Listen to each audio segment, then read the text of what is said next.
Even though we're on episode 50, Joe. 50. This is episode 50.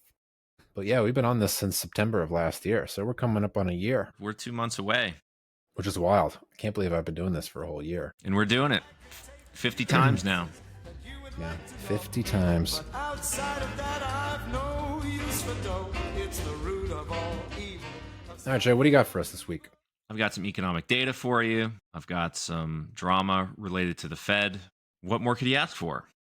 That's all I care about. Econ data. I'm meeting expectations here. Fed All right, drama. let's do it. In general, over the past couple of months here, as the term and this tariff policy got off to kind of a rather explosive start, things have dialed back quite a bit since then. You know, we've kind of stepped back from covering every single play-by-play, blow-by-blow of every new step along this tariff saga. Well, I think it's really important. There's a lot of noise now, and I think we're kind of trending towards a more of a steady state at this point. That aside, though, what is going to continue to be important no matter what is trying to continue to objectively evaluate what the results are. So who cares if he's going to make this thread or that thread or add 20 more % here or there.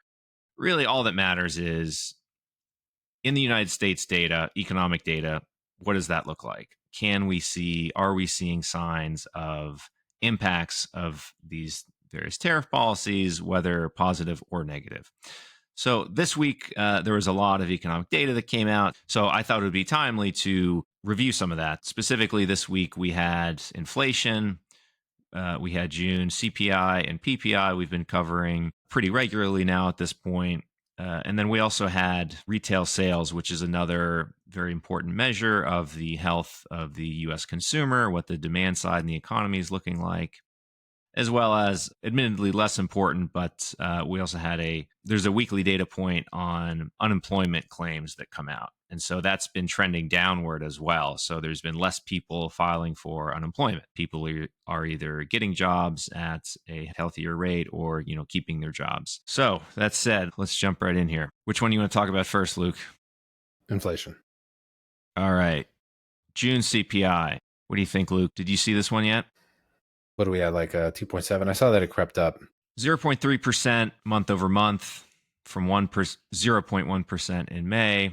And then, like you said, 2.7% on a year over year basis. So here's the typical report. Here's this view that we've been looking at for quite a while now. So we ticked up by a pretty decent clip from May to June. And if we look at the same thing over the past year on a year over year basis, both the headline, the blue line here, and the core measure both ticked up. The main thing that people were talking about this week, though, is that it's not always what the actual change in the level itself is. A big part in financial markets always comes back to expectations. So one of the big things this week is that economists' expectations, take that for what it's worth, but they thought that it would be at least this bad and then maybe a little bit worse. One of the biggest takeaways is that this red line, this core less food and energy component, ticked upward by a smaller amount than they thought. And now that red line has been below expectations for the last 5 consecutive months now. Yeah, this is that whole thing about, look at all the tariff impacts are going to be, and they're going to go up, and Powell's saying, we got to hold rates steady because we don't know the impacts of tariff and all that. Exactly. So that remains the central question here. Everyone's trying to find the right way to answer that. We know what the Fed's view is, and we know what the administration's view is, and they've never been aligned. They continue to be really far apart. They do not see eye to eye on this. Sorry, eye to eye on what exactly? Like what the impact of tariffs are going to be? Yeah, exactly. Okay. So the Fed's saying, we don't really know. We want to wait. Maybe the market's saying they're going to be huge. And the administration is saying it's not going to be a big deal. So there's more to it. So I wanted to touch on that as well in the retail sales bit. But for now, let's look a little bit more closely at, what some of this inflation data is saying. Whenever we talk about this inflation data, the CPI number, like we usually just talk about the headline here, what the expectations were, what the trend is, where we think we might be going, and just kind of leave it at that. But since we are seeing an uptick month over month here by a pretty decent clip, so we're still lower than the absolute level that we were 1 year ago now in June 2024. It was at 3%. Now it's at 2.7, but we've gone back up a little bit. And everything's about tariffs. People are taking a very close look at the finer details into the which specific components were moving in which direction. Consumer goods is a really big one. The line of reasoning is, of course, if the US is raising tariffs on imports, it's increasing taxes. That's going to increase net pricing just mechanically. Are we seeing that in the individual subcomponents here? So I wanted to take a minute and just kind of scroll through this in a little more detail. Detail is always good. We like detail. If you want detail, you got to come here. So headline, all items 0.3%. This is that first chart that we saw in that bar chart, and then this year-over-year level we're just looking at 2.7. So now we can kind of look through here and see what the individual components are that average out to this headline 2.7 number. And then also with a view of, the past few months here, what that looked like most recently. So one of the first things I wanted to point out is this energy component. We saw inflation come down quite a bit at the start of the year after we saw it tick upward at the end of 2024 that we talked about. And a big driving force behind that, if you look here, this kind of little bunch of negative numbers here. So this is nearly all in the energy component. So it breaks it down further into gasoline, fuel oil, electricity, and natural gas. But we can see here that especially over March, we were seeing some pretty large price declines over that period. It moderated a little bit, it came down again in May. But this month, that trend stopped. So now we saw across the board energy increase by about 1% rather than not too long ago, decreasing by 6% back in March. So that was a big thing that was keeping inflation lower. So that's something that's really not going to be related to tariffs. But either way, it was supporting the lower inflation prints that we were seeing at that time. So that's one point that part of why we saw this June number bump up a little bit is because we're not seeing that mild deflationary impact from the energy components. To summarize, you're saying that these recent months have shown pretty low all-item inflation numbers because energy has sort of been dragging them down, but that did not continue through in June. Why was it so low, or why were they declining in March and April? Do you remember? Was that the drill baby drill like excitement?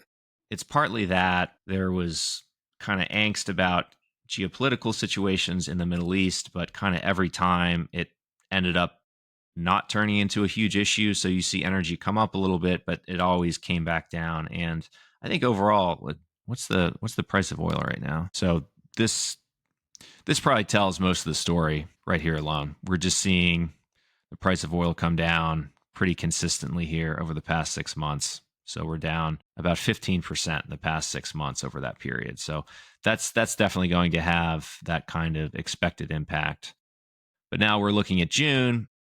We definitely saw it come up a little bit.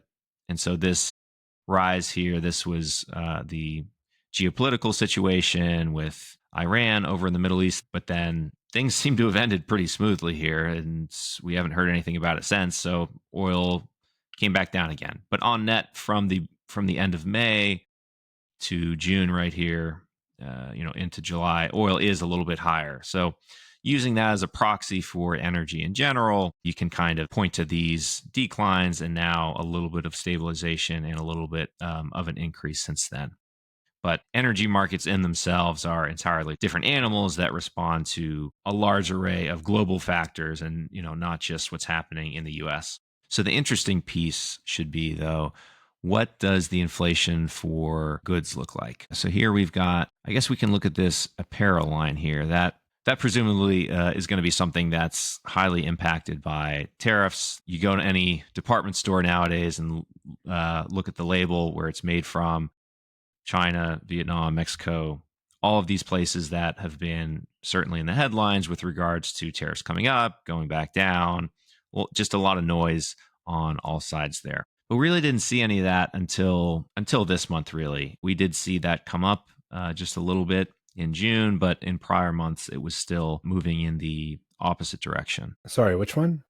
Used cars and trucks? Apparel. So just Apparel. like looking at this line here, 0.4% in June increase, but still on a year over year basis, it's still net down 0.5%. So presumably if there's now been enough time for supply chains to start to price in new tariffs that have been in place for a couple of months now, if we see that continue to trend upward and have a larger impact in the overall pricing here, then we would expect this headline inflation rate to come upward a little bit. And that's something that I think that you could pretty objectively point to and saying these tariffs are having this clear impact, clear upward impact on inflation from here. So this could be a very early signal of that. It could be total noise. That happens all the time, but I think it's definitely something to keep a close eye on.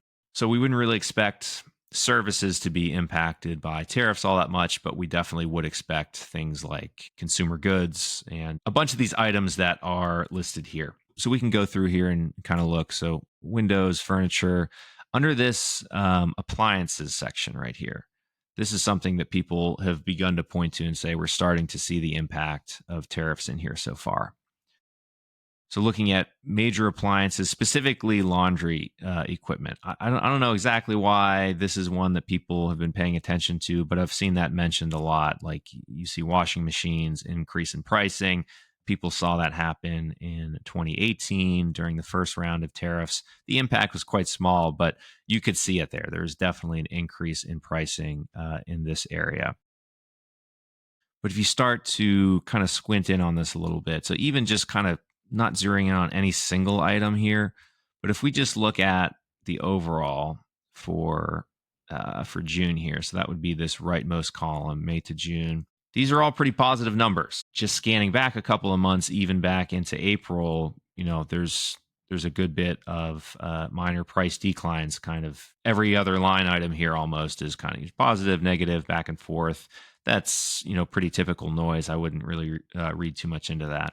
Even the previous month, kind of the same thing. You've got a pretty decent distribution, roughly speaking, of things that are increasing and decreasing.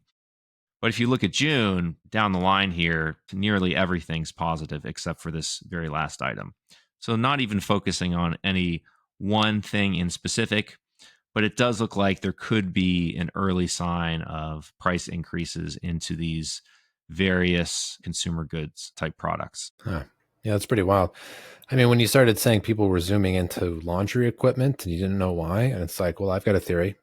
It's like for whatever reason, it's the only major appliance that they break out. What's up with the laundry equipment? Like, is there something in there for fridges? Refrigerator's a big appliance. What is it with laundry equipment? I really don't know why they break it out this way. I'm sure that they talk about it in the methodology somewhere, but we already might be losing some people at this point here. I don't want to get into just how the BLS the freezer guy was let go, so you don't get a breakout. But yeah, so I just wanted to give this kind of closer look here. So we've got a continuation of some of these goods here. So this large breakout in apparel. We've got household supplies up here. You know what I think? It reminded me of something when I saw the men's shirts and sweaters. So like, I recently got a bunch of polos. So we're like kind of going back to the office, and I have to get some more summer clothes. So I finally found some polos. It's these that like I really liked, and there were some other shirts as well. And so I wanted to get a whole bunch more. And just recently, this was maybe a month or two ago, when I went back to like look at the prices, they were all up by like 50%. I mean, like a huge number. They just went up. That was in the middle of kind of the tariff talks, but the price change was immediate. And I remember exactly how much they were, and they were not expensive. And then they went to being like, whoa, I'm getting scammed here. Even though they're still pretty cheap. Look, I'm not going to pretend to I don't spend a whole lot on clothes, but they were up 50%. That seems like a pretty clear data point that this could be having a real impact. You know what? I'm going to check real quick. I wonder if they came back down. I remember what the price was. And I'm not going to tell you what they are because it's embarrassing how cheap they were. Okay. I don't even want to Don't say worry it. about it, Luke. We're all No, friends I'm a little here. worried. But I know I have a number in my head, and I'm just telling you. Hold on, Yeah, give me a second. my $900 polos went up to Yeah, that's what it was. $1,400 this week. Yeah, 900 divided by 90. Not quite, but almost. All right. Damn. All right, we might have to move on. Yeah, I can't find it. But so, given that point, the next big question is that a one-time increase in prices, or are we seeing inflation itself increase? Because if you see just a one-time price increase, you're going to see it reflected in the inflation number just for 1 month, let's say, and then it'll lag into the yearly number for a little while. But the prices itself presumably wouldn't then change thereafter unless tariffs are raised again, which is possible. But let's just say, given the 10% minimum that's put in place and has been in place ever since, you could reasonably expect to see that come into play once and then come back down from there. So who knows? Maybe we see it start to trend downward again later in the year, or we see the opposite where new deals are struck, different tariff levels are put into different countries that then obviously have different weights of what the US imports, and it could present a much messier picture. That's kind of the really high level view that people took from this one. There's no smoking gun here. It's inflation is not seen as a big issue at this point, but it has increased a little bit. And within these specific goods components in particular have begun to increase. And so people are saying these are early signs of real noticeable impact from tariffs on the overall inflation rate. Nah, bummer. Well, we'll keep an eye on it, as I'm sure you will, Joe. PPI came out the next day. This is, like we talked about in the past, an alternative measure not focused on consumers, but rather business to business types of transactions. And it's typically more volatile than the consumer component because, just in general, businesses are seen as more able to tolerate more volatility in prices like this. Whereas when offering things to consumers, business would rather not, swing prices around too wildly too often if they can help it. So what we saw in the PPI this month, it's basically the same story. We saw things come up a little bit, but in some parts go down, some parts go up. On net, the PPI was actually down. So right here in May, we were just below 3%. Now we're a little bit lower. But we see this bifurcation between the services components and the goods component. So the services is the red line again. The goods is that light blue line. And then the composite of the two is the thicker black line there. So we just squint at this a little bit. For June, the services component actually decreased in price, but the goods component went the opposite direction. And then we see the same kind of trend on a year over year basis. So we see the headline, this black line, continue to come down gradually. Services component is coming down in line with that. But now starting in May, we're seeing this goods component start to tick upward.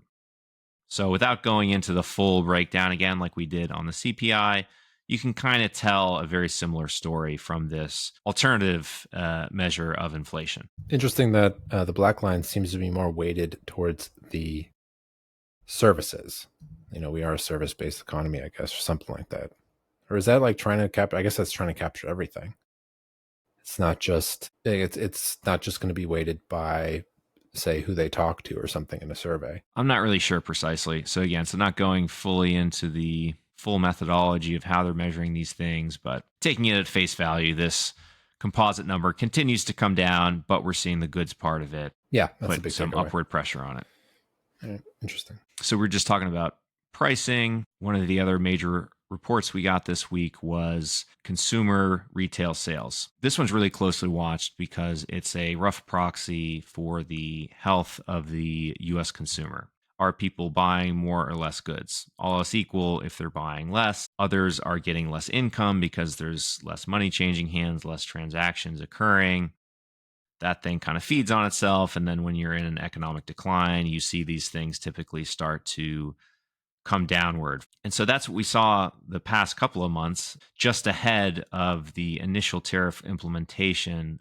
If you remember back in March, I believe, everything was really high because people were saying they were increasing their purchases ahead of expected tariffs coming in. So then into April and May here, we saw almost all components start to decline on a month over month basis here. So in general, people were kind of expecting it to continue this trend. So in like March, for example, if we have those numbers, but like for February and March, we would expect to see the percent change to be really high. Yes. The story was everybody was front loading. Everyone wanted to get ahead of these imminent, disastrous price increases due to tariffs. So if that does happen in following months, you would expect these retail sales to go down, both because people, presumably already kind of overbought a little bit, as well as now that they see higher pricing, people just aren't buying as much. So that was the narrative that started to take hold a little bit back in April and May.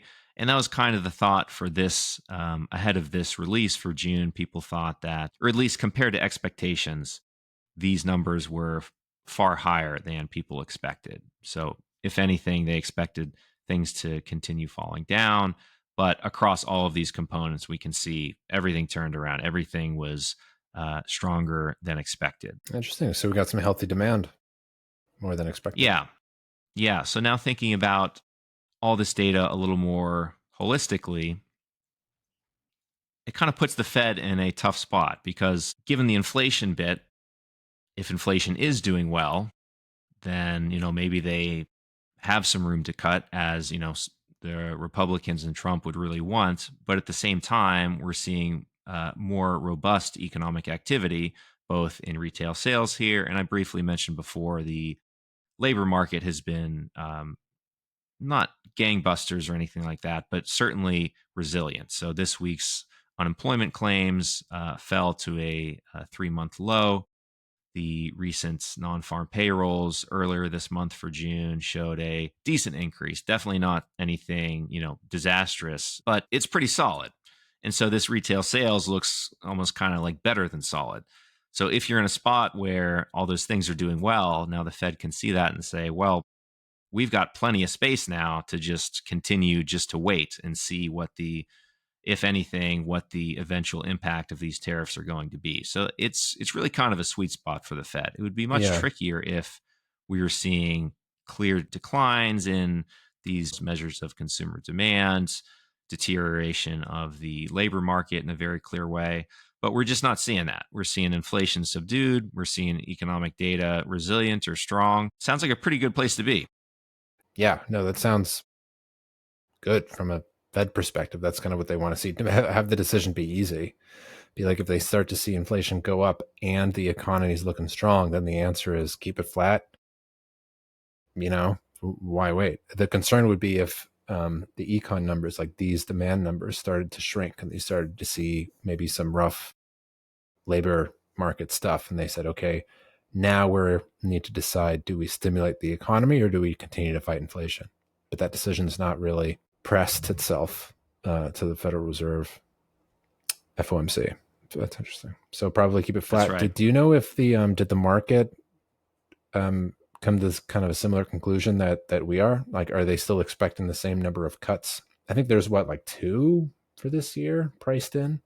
Yeah, 2 by the end of the year. It's been like that for a while. Did that change at all after this? No, it's all been very flat still. Yeah, and so like that's kind of September or something. They're like, yeah, maybe there'll be a cut. Yeah, so still some time. That's a few more prints. Mm-hmm. Okay, interesting. Absolutely. So you made a comment on it's like, like this doesn't look that bad for the Fed. Like, what's the issue? The issue is our favorite guy hurling insults all day. It's not an issue. They love it. I'm sure that I mentioned this before. They must just feed off of it. We're above that. I mean, I can tell you as like someone. We're like former central bankers. We're above politics. We're more important. More important. We don't. This silly political theater stuff. No, we really care about the brass tacks, hardcore. Meat and potatoes. the economy, which is far more important. So what I'm saying is they feed off. It's a source of status to ignore that. Like, why give them? It really is. Yeah. Absolutely. It let them exercise this source of ego and status. I mean, I can tell I was there too, and I kind of agree. I see, I understand. So my point is, like, are they really in a bad spot here? Are they in this, like, exactly where they want to be? Good question. So what happened this week, though? Are you familiar with any of the drama headlines that were coming out throughout the week? Not. I don't. Oh, maybe. I don't think so. Where are you going with so this? like the big kind of, for about an hour on Wednesday, it felt a little bit like a bombshell. There was this report saying that Trump held this big meeting to decide, should we fire Powell? It said, he had decided to, he's going to imminently, and he even drafted up like the announcement that he was going to sign about it. So there was a kind of brief blip there. Everyone was like, all right, like, I guess this is happening. And then there was a little bit of volatility in the markets. But lo and behold, ever one to keep the show interesting. Shortly after all that, he gets asked about it. President Jerome Powell, do you have plans, or you're back considering firing Jerome Powell? What's your justification if you're thinking about this? Well, he's too late. He's always been too late, hence his nickname, Too Late. He should have cut interest rates a long time ago. Europe has cut them 10 times in the short period of time, and we cut them none. The only time he cut them was just before the election to try and help. So this occurred like 1 hour after that report said that he was going to. Obviously, that didn't work, but he tried to cut them for the Democrats, Kamala. But I think he does a terrible job. He's costing us a lot of money, and we fight through it. It's almost, the country's become so successful that it doesn't have a big impact, but it does hurt people wanting to get a mortgage. People want to buy a house. So, no, we're not planning on doing anything. We're very concerned. He's doing a little renovation for $2.5 billion of the Fed, building a renovation, and they have a close to $900 million cost overrun. And it's a shame. But the biggest cost overrun is the cost overrun for interest rates, because we should be paying 3 points lower. And we would save $1 trillion a year in interest if that were the case. And all it is the stroke of a pen. And that goes for his board, too, because his board is not doing the job, because they should try and rein this guy in. So he's doing a lousy job. But no, I'm not talking about that. Fortunately, we get to make a change in the next, 8 months or so. And we'll pick somebody that's good, and we'll pick somebody. I just want a fair job. We want to see lower interest rates. Our country deserves it. We're making a lot of money. We're doing great as a country. We have no inflation, record stock market, record business, record everything. Everything's a record now. We had the worst inflation in history under Biden, and now we have almost no inflation. We've done a great job, and we should have the interest rates cut. So you're saying the other day that Scott Bessent, you're so happy with the Treasury that he's not your top option to replace Jerome Powell, whenever that may be, whenever you decide what you want to do with him. No, Scott's doing a very good job. I'm very happy with Scott, which I'd rather keep him. Kevin's somebody we'd consider. Kevin is fantastic, too. We have a lot of good people for that job. It's not a tough job, to be honest. Assuming you're smart, it's not a tough job. If you're a dummy, then I guess it's a tough job. But it might be one of the easiest jobs I've ever seen. And now on top of it, he's building a close to $3 billion little nest egg for himself.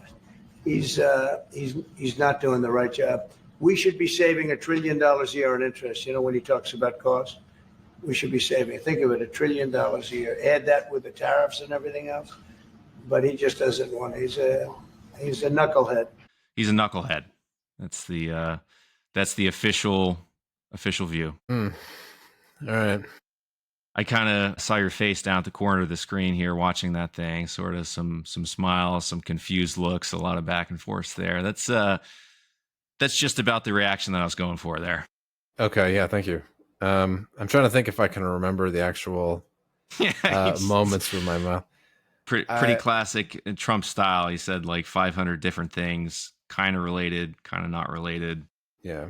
It's easy repeating to his favorite lines that might be true, might not really be that true. The worst inflation ever. It's like, no, it's not true. He can like change interest rates at a stroke of a pen. I don't think he can. Don't they need to vote? Isn't he just one vote? Yeah. 13 pens, or I guess technically what? 7 pens. Yeah, I guess you need like half of that. Well, actually, maybe you could leave this out, but just curious, like, how did they decide on how many cuts? Like, if you had, did they each vote for not just a cut, yes, no, but don't they vote for the number of them? So I think you're referring to the dot plot, right? No, I guess like, so every time when they decide to cut rates by like 50% or 25, or I should say 50 basis points or 25 basis points, how did they decide that? How did they decide to do 50 or 25 or 75? Like, I understand like the size of it and stuff. I just mean like mechanically, like the actual vote. Like if 3 voted for no cuts, 5 voted for 1, is that how they do it? And 5 voted for 2 cuts. How did they land on 2 cuts? Maybe I don't know. you Yeah, take that one away. Like I guess, like in theory, like every member could vote for, one says 3 cuts, one says 2 cuts, one says 1 cut, one says no cuts, another says one And they raise. take the median. They take the average. I have no idea, actually. That's I wonder if that's question. ever happened before. It must. I mean, just by the dot plot, they're all over the place sometimes. Yeah, but the dot plot, by definition, is asking about a future point. Yeah, sure. But still, they're all over the place. So to say like what they all suddenly agree on like this, Well, so how many? Maybe that's another good point too. The Fed voting board has been like remarkably consistent. I think there's been maybe one dissent, not voting with a pack to either raise or lower rates, like for years now since COVID. Everyone's been remarkably similar in their vote. And it's not always like that, but in the US it's pretty uniform. Like even over in the UK at the Bank of England, like you typically see a different range of votes, almost more evenly split at times if someone wants to cut or someone wants to stay flat.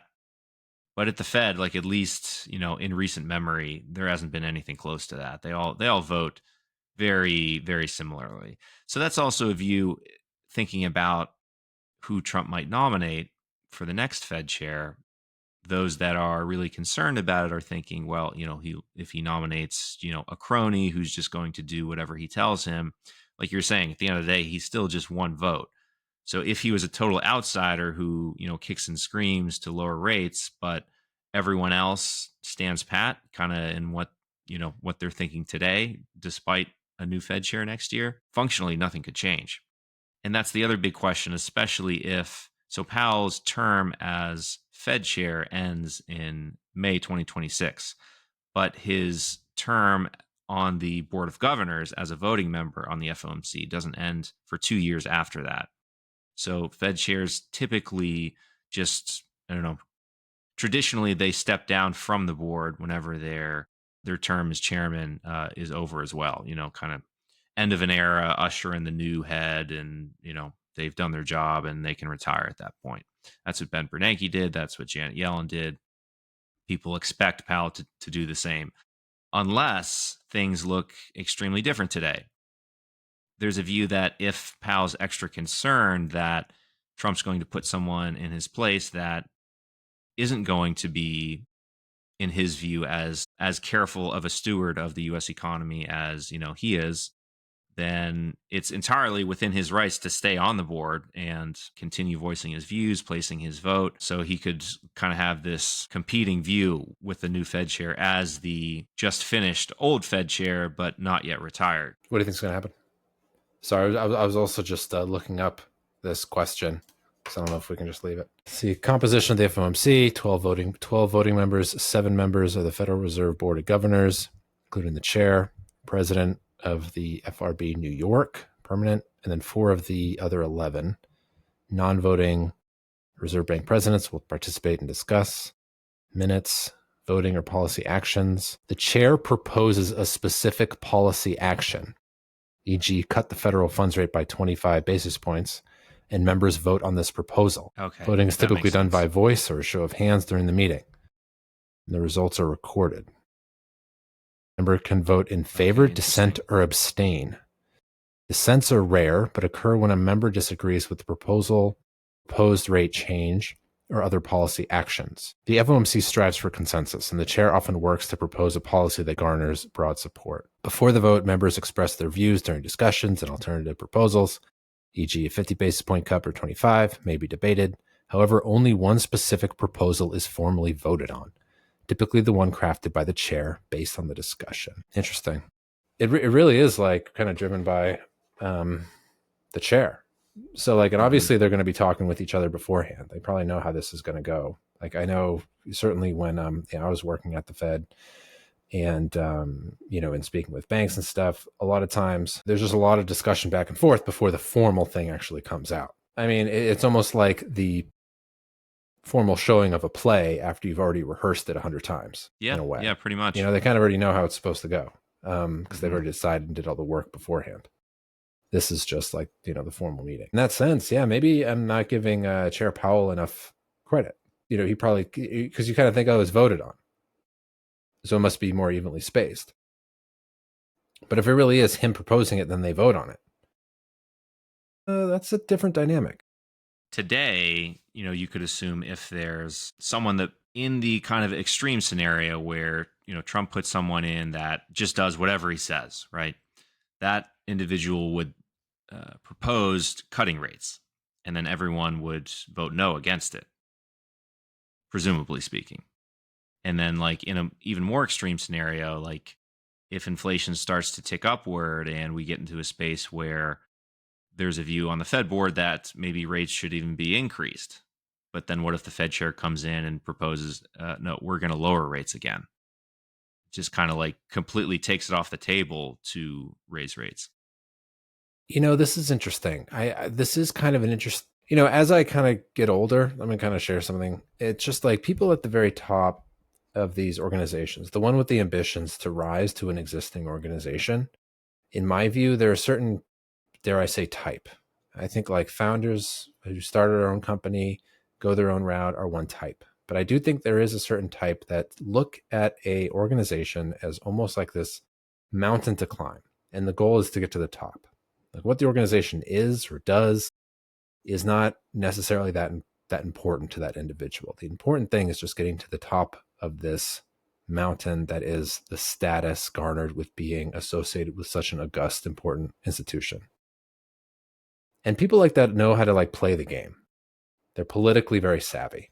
And by politics, I mean like office politics. They know they kind of rub elbows with the right people. They know how to say the right things and say what's expected of them. I definitely saw that in my personal view at the Federal Reserve, I think, kind of when they get up in front of people and like they say everything that's kind of expected of them. I didn't just get the impression they actually believed it necessarily, like a leader would to actually lead you somewhere. I think they were just going through, they were saying what didn't have to necessarily be, or rather, they weren't saying things that could be objected to. That's almost the name of the game. Here's the role that I have to play. And that's good for rising to the top of institutions that sort of pride themselves on how nice everyone is, in a way. Consensus. Which I think the Fed is, and kind of the culture internally. But it also leaves somewhat of an open gap to maybe this manipulation by the Fed chair, right? I don't know, like maybe the person who gets in there, who's like appointed, who's like a real shark and like a real bully. I wonder if they couldn't bully him a little bit. Because the personality types that they're dealing with at the head of the Federal Reserve, at the head of these other organizations. I don't know. I'd have to look at where the power, like how the strings lie. Because I don't think, necessarily, Jerome Powell, for instance, has any say at all over who like the head of the FRB New York is, for instance, or any of the other reserve banks. So depending on how much power there is there, and I do think a lot of this office politics stuff, and I think kind of the heads of the reserve banks, the operational head of the reserve, the 12 of them, are probably susceptible to that kind of influence, I would say, more than like an independent thinker, founder type. I don't know. Just a thought. They're definitely very consensus driven, and it's very clear today that there's a strong uniform view across the FOMC how much realistic influence could a outsider, I think you used the word bully even, like how much could a new chair kind of bully the rest of the board into doing what they want? Even if they don't think it's the right thing to do, I need to save face as the head of this institution to keep the Fed together, or who knows what. Like, I think just the point is that you're highlighting, though, is that it's not always motivated by the kind of obvious outcome that, seems clear. Yes. I mean, I've written my share of meeting minutes and notes and stuff, and there are kind of two levels. There's, presumably the decision on whether or not to raise rates is entirely found on those meeting minutes, which I guarantee you are going to be entirely econ driven. But there's a second level, a calculation going on internally in the heads of all these presidents in terms of, what should I do? And that's like a political consideration. And that you will not find that in the notes. Anyway, open question I have that just kind of came to mind. Let's look into it. But yeah, that's where we're at today. I thought this was interesting. Like, I didn't go too far into the previous play-by-play, but it's also kind of, I was thinking about like why Trump had this little event this week. It seemed clear to me that, he might have even himself planned to leak this thing saying, oh, I'm going to fire the Fed chair imminently, just to kind of test the waters a little bit, or even just like to try to get people used to the idea. And then 1 hour later, he comes out in front of reporters and said, no, we've got no plans to do that. I think he's a knucklehead, but we're not going to do that. Next month, maybe he tries it again. Like, oh, I'm going to fire him. And, maybe people get less upset. Maybe he's just doing something such that he could feel more emboldened to take such a step. That's clearly speculative, but I think it's would not be out of character for him to do. Maybe. We'll be on the lookout. But that is definitely on the list of things to worry about in Dalio's case. That's the one thing I dismissed. Remember? So we'll see. It's another QE and then the central bank losing independence. Those are like the two big red flags from Dalio. All right, man. Well, yeah, that's it. Yeah, thanks for this. More inflation, more Fed chair drama. Good. Yeah, that's all that happened this week. Thanks for sticking with us at the when we go to these details. I'm Luke. I'm Joe. See you next time. See you then.